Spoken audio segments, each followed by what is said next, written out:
Welcome to Authentic Educators, a podcast by teachers for teachers about best lessons, favorite classroom moments, and strategies you can implement today. Victoria Short, or LT, short for Lieutenant, as students endearingly called her, is a retired English teacher and veteran of the U.S. Army.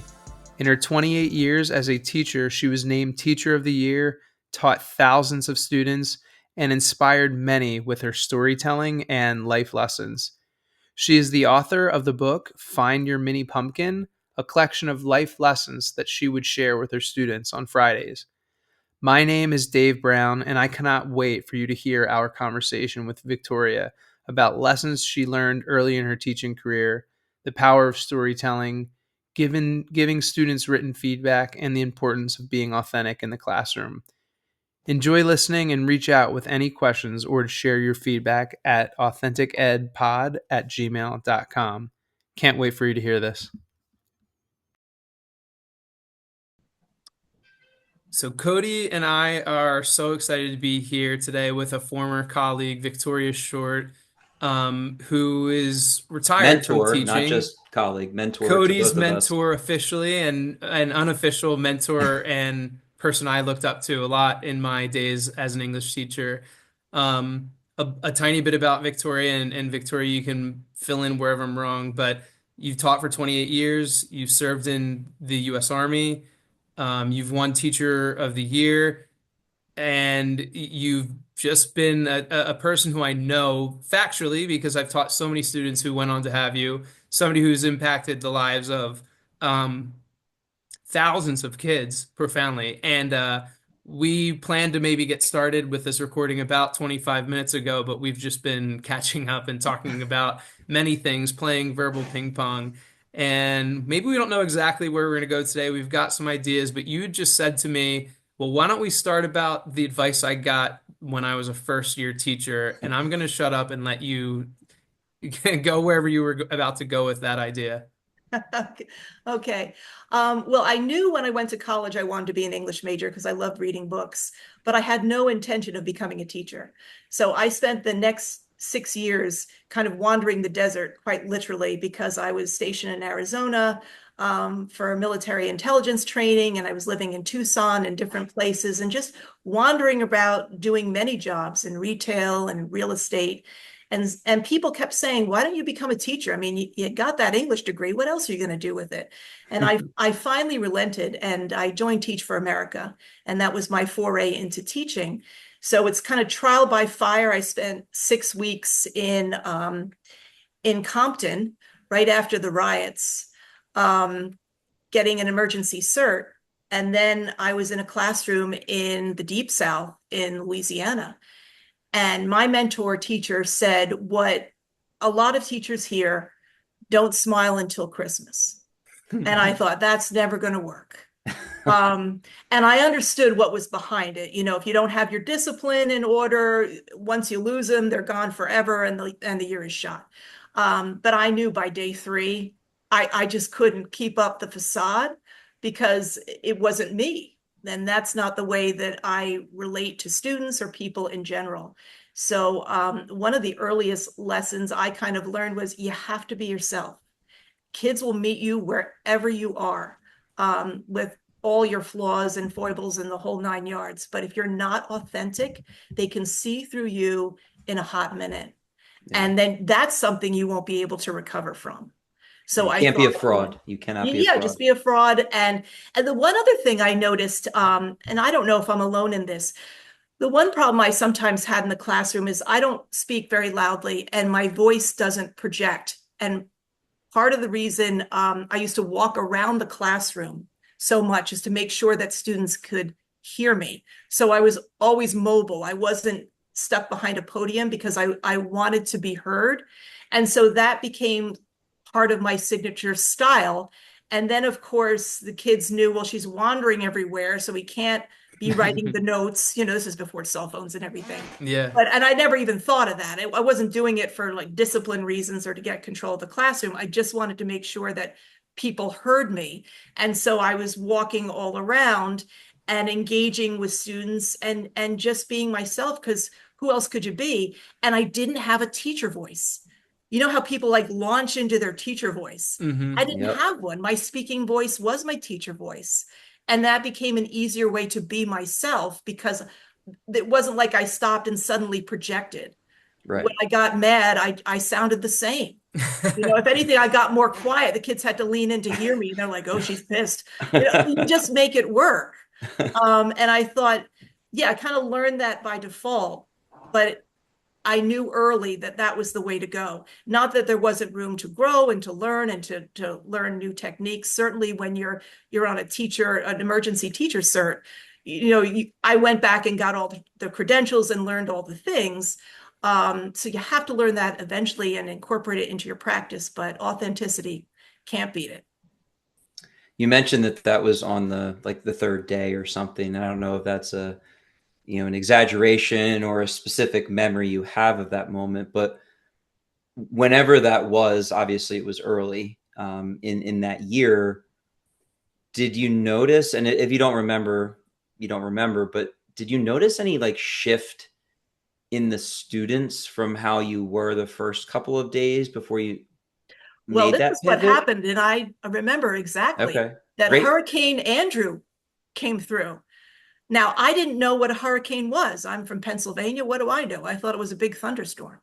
Right. And back in 92, Hurricane Andrew devastated St. Mary Parish where I was teaching. And so over the loudspeaker, they said, we're anticipating a hurricane. Students, you know what to do. And I'm standing there like the dolt. And they're like, Miss Short, we got this. We got you. And I thought, wow, they're pretty supportive. And they started shoving all the desks. I mean, this is way before like active shooter drills or like Right. I'd never seen anything like this. They were shoving all the desks against the window and then I was like, guys, I don't think the hurricane is like 20 minutes away. We're probably just, going to be dismissed from school early or something like that, which it turned out to be.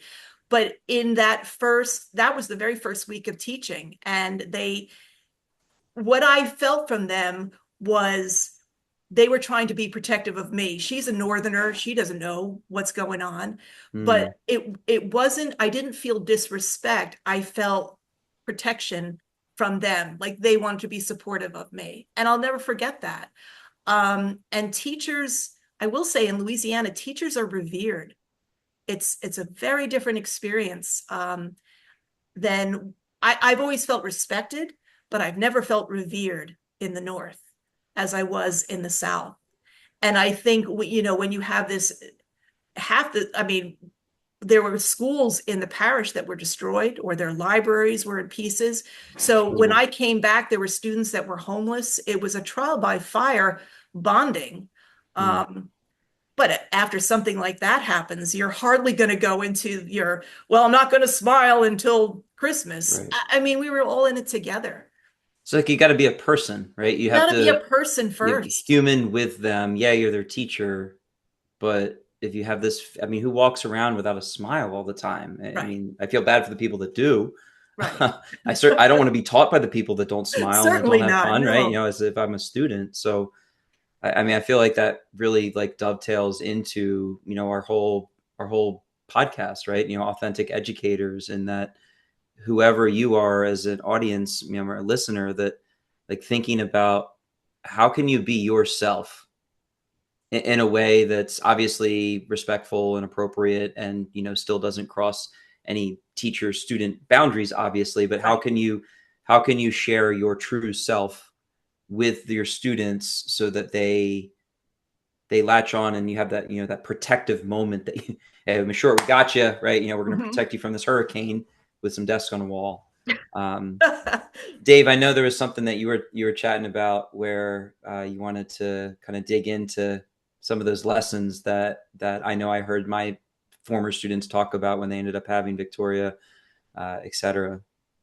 Yeah, it's funny. I feel like Victoria, or LT, as you were once endearingly referred to, when you speak for me, I don't want to respond because I want to just keep listening. I find myself spellbound, maybe the way some of your students were, whenever you're saying anything. And problem I'm having is I keep having, oh my gosh, there's a new direction I want to go because there's well, you're such a good storyteller and you have such a good story, but maybe ultimately everybody has good stories. You've just mastered, whether intentionally or not, the ability to deliver. One thing we were talking about earlier was that idea of like the power of storytelling. And I mean, that's one road we could go down right now, which is how important that piece is, and the connection to Cody. What you were bringing up that I really wanted to talk about was I in the past taught students who went on to have Victoria, and they would always rave to me about this thing that she would do on Fridays or maybe other days too, but she would tell life lessons. And I always wondered, like, well, how does that go? Is it just randomly, it's Friday, I'm telling a life lesson, or was it integrated in any certain way? And you went on after retiring to write a book called Find Your Mini Pumpkins, or Find Your Mini Pumpkin, I'm sorry, that is a collection of many of the stories you used to tell. So can we start there? Can we just talk about storytelling as a general topic? Because I'm sure most people have had a teacher who they remember because of the stories they told. So why don't we talk about that? The idea of storytelling. The way the life lessons started was when I was trying to make Of Mice and Men relatable to my freshman students, and I could just feel I was losing them. And I'm trying to talk about the great injustices of society and how each of the characters is, and I saw their eyes glazing over. And we started talking about Curly, this character who's a real bully. And before I realized what I was saying, I was comparing him to a friend of my father's named Joey, who was a loudmouth, and how my father was breaking up bar fights whenever Joey was around and getting this huge gnarly scar in his hand. And I realized at the moment that I said it, that A, that was probably inappropriate, but it was too late, it was out there. But B, that I had the attention of every kid in the room. And in the moment, I was just trying to backtrack, but I'd already said it. And so I thought, well, let me make the most of this moment and underscore the fact that the reason we read the great literature that we read is because it's a reflection of the human condition. And these characters aren't just cardboard cutouts. They are a reflection of us at our best and our worst. And so I was trying to impart to the kids, you're going to meet a lot of Curlies in your life. Yep. There's a way to navigate it. And if you want to Yeah. fight, just back them into a corner and you've got it.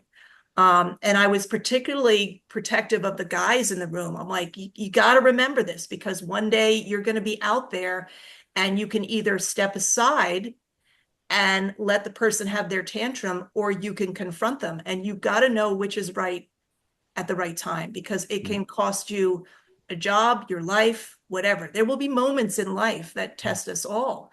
Mm-hmm. This isn't just throwaway literature. And through that story, they were fascinated. And they wanted to hear more about my dad. And I'm like, no, we're not going to go down that path. But you had the hook. You put that hook had the out there, hook. right? I had the hook. I had finally broken through and made the connection that this isn't just stuff we do for English class. We don't Right. just read a book and write an essay and go on to the next. There's something here. This is the stuff of life. It's just fictionalized, but it's based on the real challenges of life. Now, I tried throughout the year to keep, hooking the lesson to the literature, but then over time it just took on a life of its own, and kids were like, could you tell us something useful? That's a Like, great line from a kid. Can you yeah, tell us something useful? I mean, that's like a title right there. right. And I would try to go back to literature. They're like, no, come on, like car insurance, something, throw us a bone, come on. Like, we know there's stuff that we have to know when we're adulting, and we're not going to learn it in Hamlet or whatever we were reading, even though everything I thought was like the best when we were in the middle of the unit. um their attention would wane, but they would always look forward to Fridays. And it did become, I didn't do it any other day of the week. I only did it on Friday. I tried to keep it short. Sometimes the lessons got longer than 10 minutes. And I just wanted to go with the flow. I didn't want to be in the middle of an amazing moment and say, well, we got to get back to vocabulary. Right. I didn't want to Yeah. lose momentum, because I thought this is what they'll remember. And inevitably, it's what they remember. I mean, they don't come back and talk about the fountainhead. They come back and say, you said something once, and I heard your voice when I was in that situation, and I knew the choices I had in front of me. And That's how could yeah. that how could That's that possibly permanence. compete with the midterm? It can't. No. That also, to be honest, you talking about that goes back to you recognizing so early on, year one or in day three of your teaching career, how important just being real is. And I Yeah. agree with you. I've always sort of felt that kids can, um, they know they can tell if you're being fake or not pretty easily. And I think building a Yeah. relationship with them and giving them grace, which is I know an idea you write about in your book, and it's one of my favorite concepts in all of life, not only with others but especially with myself. I think that goes a long way because adolescence is difficult and kind of the cliche you don't know what every kid's going through. So there may be very valid reasons for the fountainhead really not to matter to them in that given moment, but they're going to listen to your story because that's something a little bit maybe easier for them to then connect to. Yeah, Absolutely. like I feel like, you were my mentor. You were the first teacher that ever sent me an email when I, got the job. I think I actually have it still somewhere in a mentor email file that I saved when I switched districts.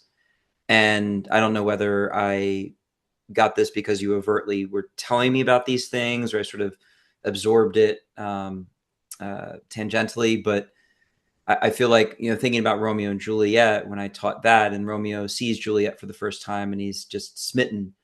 And, after the point in my career where I met my now wife, I'll tell the kids, hey, I was in Avalon. We were playing cards and she walked up the stairs and she had a turquoise and white striped t-shirt, a pair of blue jeans with holes in the knees, and I knew I had to know more, right? And that wasn't necessarily like a Friday routine per se, but it was trying to find those moments to be vulnerable with the kids where like they want to know more, but then you bring them back to the curriculum. Right. And I love the idea of, if you have that Friday routine, or maybe you feel like you don't have that many lessons to share, like something that's not, well, we did this once and we'll do it again in June, or those spontaneous ones, those extemporaneous ones where like, those are the moments that the kids are going to remember. And no matter what, Absolutely. I mean, you're yeah, saying to them, trust and love, yeah, you know, yeah, ask him out, ask her out. Like, don't let that moment slip away. If you right, feel something, act on that moment. And I can right. still picture you had the tree and the stairwell and you in the balcony seat. I mean, those are things that kids remembered. You Yeah, know, you went out of your way. You didn't have to do that. You didn't have to bring them in the hallway. You didn't have to make it theatrical. But you're like, this is such a powerful scene. And right. you feel it and see it the way it would have been performed.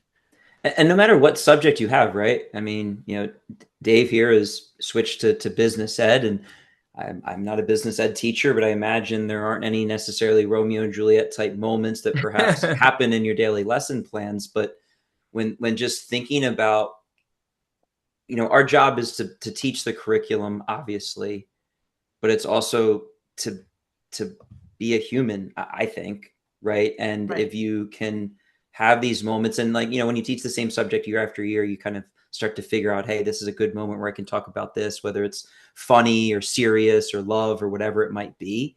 But whether you teach kindergarten or whether you teach 12th grade, you obviously, you gotta like make it age appropriate and Sure. connect clearly. But like those are the teachers that I want my sons to have, Hmm. right? I don't want the ones that are this artificial, don't smile until December faces that are just are are fake. Right. And the one thing I wish, and I think it's changing now, and Dave can speak to this because I know there are personal finance courses and business courses, but financial literacy, boy, did I like figure that out on my own way later than I should have. Right. Yeah. Because I mean, first of all, I have British parents, and so you just don't talk about finances. I Yeah, never knew what taboo, my right? parents made or how much money. We never spoke of such things. I mean, I'm sure that's true of American families too. It's just taboo. And so I never learned in school about 401ks or 403bs or investing in the stock market or Social Security or pension. Like, I never learned any of that. And I That kind is of, everything I teach now, which is it's like the oh, lesson we're on good. right now. So it's It's fun. so good. I mean, Yeah. as well as inspiring people, you want to make sure that like kids are figuring it out for themselves so they can have financial freedom. There's no Hmm. greater gift than being able to do what you want to do when you want to do it because you made decisions early on Yeah. to ensure that you and your family will be, well off financially and protected from the pitfalls of life that inevitably happen. Um, this is going back to something earlier, but well, I'll save that. But I was going to change gears and ask, kind of in line with everything we're talking about. You mentioned before we were recording something that you used to love to do in terms of the way you gave students feedback, and I kind of connect that again to I guess the vulnerability in the way that you put so much into your students. You were, I think, really passionate sharing about that before we were talking here. Do you want to speak briefly to your philosophy or practice that you used to use in terms of giving kids feedback, which that's something that I'm finding teaching personal finance, for example, that I miss the really specific feedback and praise I could give kids. Of course, the constructive feedback, I still do get to do that and do that in almost mathematical kind of quick correction ways. Sorry, I just had a dog fall, but but you were speaking about your bravo moments. I'll let you take it from there and talking about that. Sure. I spent a lot of time grading. And I had some philosophies about grading. First of all, that I had to get essays back within the week.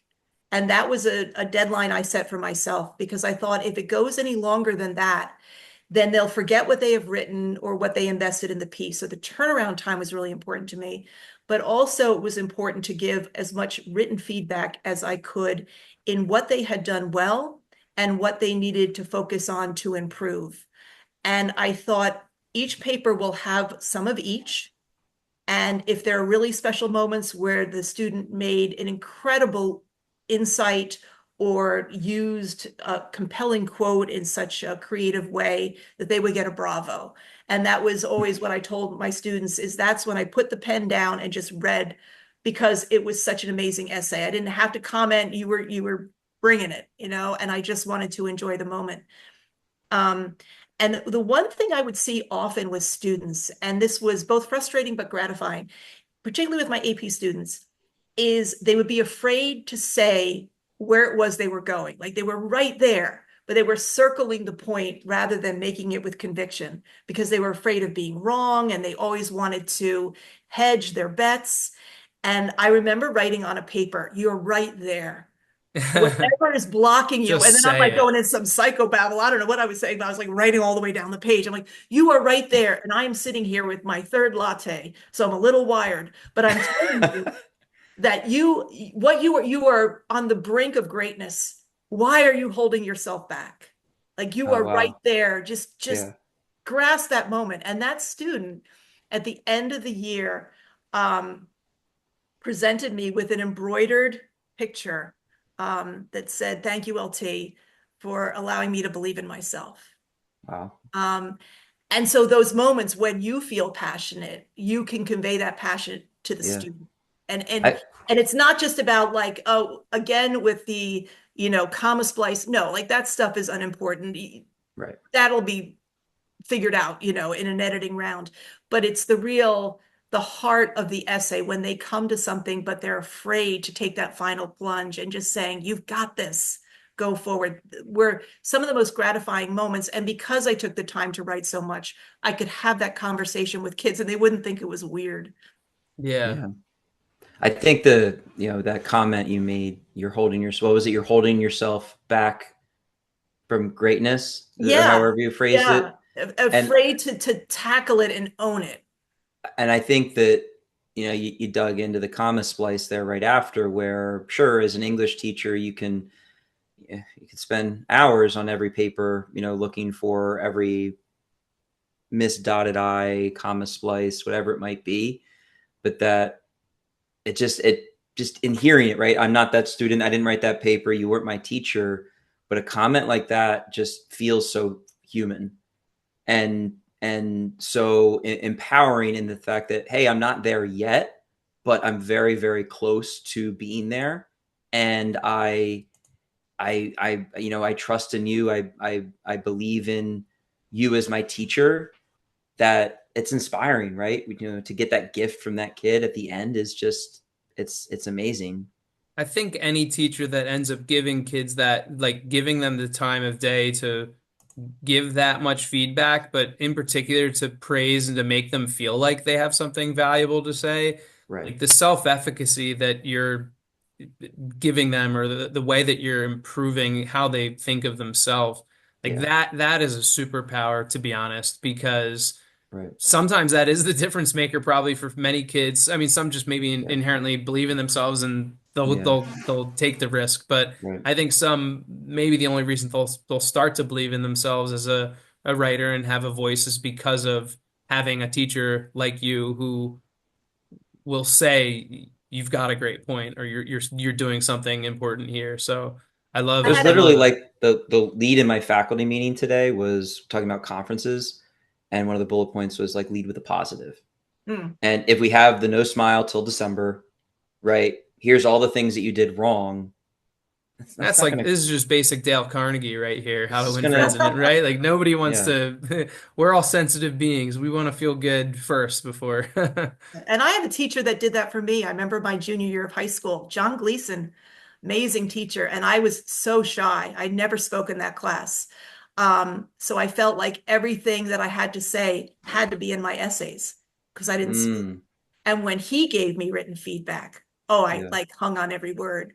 And I remember how impactful that was for me, giving me the confidence to not only write more, but also to start speaking.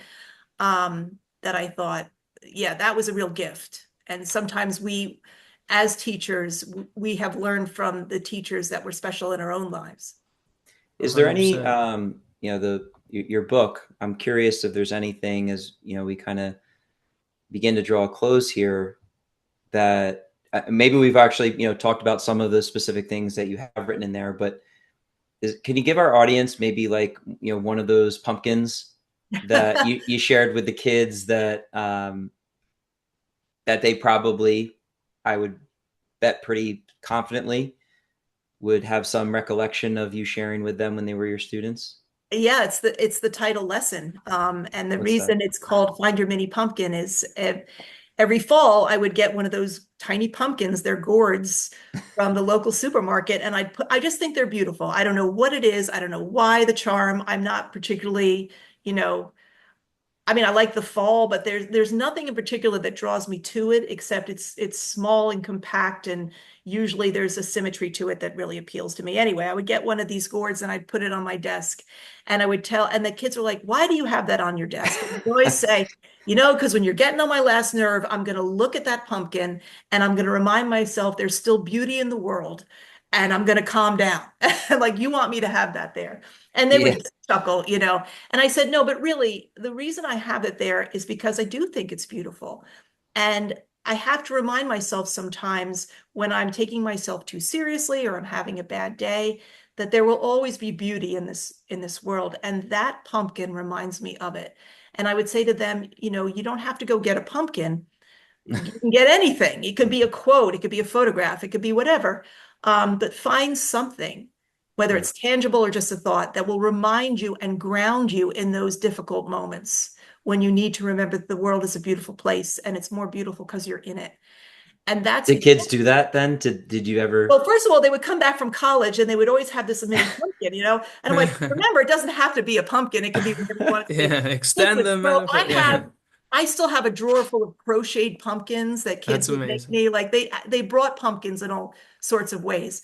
And they had them in their dorm room and things like that. But Talk about a legacy, right? Yeah. but hopefully over time, whatever is special to them, because not Yeah. everyone's a nut about the silly pumpkins, but there's something that they're going to look at and just remember life is good. Like it may not be in this particular moment, but I've got to remember the larger picture.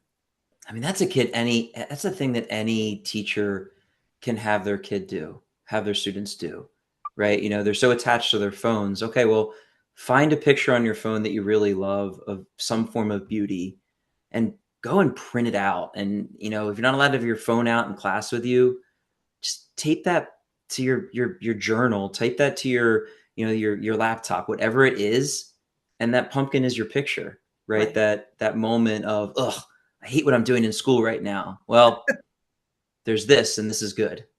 It's such a powerful lesson. I would often say to my students, if you're like in my class and you're not loving it, just remember there's a lesson there too. Like I won't ever be her. I won't ever do this, or like whatever you're not liking about the moment, just remember that that's something you don't want to become or do. And that in itself, like don't miss the moment. Don't sit there and hate your life or leave watching the clock. We as teachers, we're always like that. I find that so sad. I'm like, don't be watching the clock and wishing your life away. There's something special about this moment too. Dave, I feel like I've tapped out. No, I've not tapped out. I'm trying to curtail the limitless amount of questions. And I was going to say this feels like, at least for now, because maybe we could do more of this in the future, but for now, this feels like an awesome spot to stop. And Victoria, thank you so much. Thank you. You're so welcome. I get wrapped up just listening to you, and I love it. And I hope others do too. So we appreciate you spending the time with us, and thank you for sharing. I want to thank you, Victoria. I mean, the teacher that I am today is a significant part of it is because of you. Thank you. I don't know how often people get to actually say that to the people in their lives, and I just want to thank you. And I hope all listeners out there have somebody that has helped them be the person that they are, and you're one of those people in my life. Thank you so much. You're welcome. Dave, you want to bring us out here? Yeah, thank you so much, Victoria. We appreciate it. Thank you. Thank you for listening, and thank you again to our guest, Victoria Short. Her book, Find Your Mini Pumpkin, is available for sale on Amazon or at her website, authorvictoriashort.com. I read her book in maybe a day or two, and it was a book that I couldn't put down. And I love keeping it around and having it near my desk or on my shelf in my classroom, because each chapter is just a short vignette or a brief little insight. And normally you can pick it up and get some strong wisdom or inspiration. And it's even a book I've shared excerpts from with my students. So I highly recommend it to really anybody, but especially educators. As always, reach out to Cody and I at AuthenticEdPod@gmail.com if you have any questions or great ideas you'd like to share. And if you enjoy what we're doing, the best way you can help is to subscribe to, rate, and share our podcast. Our goal, as we've said before, is to reach as many educators as possible, and we cannot do that without folks spreading the word. And we deeply appreciate your support, and we thank you again for listening.